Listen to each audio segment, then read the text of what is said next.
বন্ধুবার দুই একটা কথা মনে পড়ছে। একটু আগে একজন বলেছিলেন হাওয়ার কথা। আরে বাবা,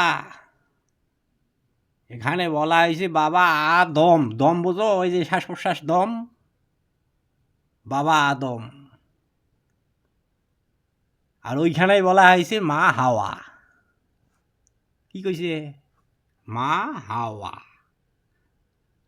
বাবা আদম। দম দম, ওটাও হাওয়া।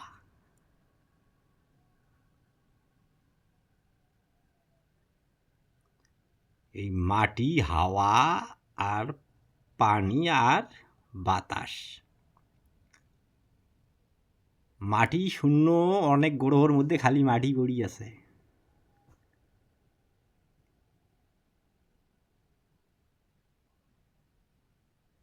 হাওয়া নাই। যেমন চন্দ্র, উদাহরণ, আমাদের বিজ্ঞানীরা ঘুরিয়ে এসছে, ওখানে মাটি দেখছে পড়ি আছে, ওখানে কিছু জিনিসপাতি পাইছে এবং এরা বলছে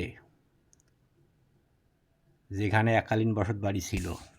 আর ওখানে যে পদার্থগুলো পাওয়া গেছে তাতে এরা ওইটা টার্গেট করছে। তো হাওয়ার পানি যদি পৃথিবীর না থাকে, খালি মাটি পড়ি থাকবি।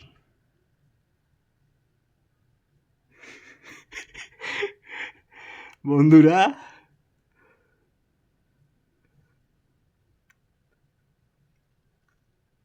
মাটির একখান পুতুল আল্লাহ বানাইয়া, সেই আদম ধ্যান মেডিটেশন মোরাকাবা সাধনাকারী মনীষী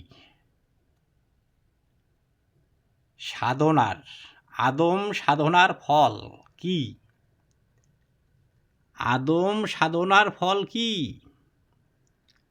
এর আগে গানে শুনেছিলাম যে আসতে একা যাইতে একা, এই ভবপীড়িতির ফল আছে কি?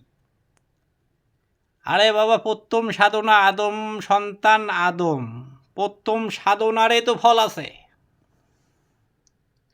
আদম সাধনাকারী, আপনাকে প্রথম ফল দেওয়া হয়েছে।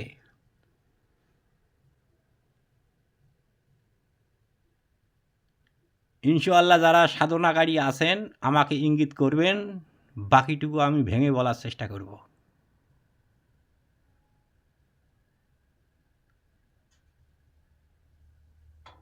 দেহ মাটি।